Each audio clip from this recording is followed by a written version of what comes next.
अस्सलाम वालेकुम। मेरा नाम ख्वाजा मोहम्मद आफ़ाक एडवोकेट है। डिस्ट्रिक्ट मीरपुर से मेरा ताल्लुक़ है। आज मैंने अंजुमन फ़लाह बहबूद इंसानियत का दौरा किया।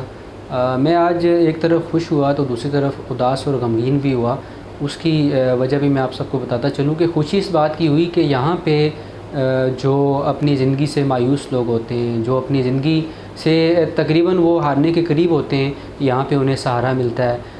ख़ुशी मुझे इस बात की हुई कि यहाँ पे जो डॉक्टर ताहिर साहब हैं, इन्हें मैं बड़े अरसे से जानता हूँ। शहर के अंदर इनकी बड़ी खिदमत हैं कि इन जैसे लोग मौजूद हैं जो इन लोगों का सहारा बनते हैं और इनको एक सहारा देते हैं। जैसे वो डूबते को तिनके वाले सहारे की बात है, ये उनके लिए तिनके का बायस बनते हैं।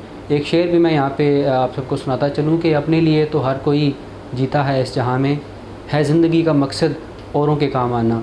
बुनियादी तौर पर इंसान वही है, इंसानियत वही है जो दूसरों के काम आए। हम उस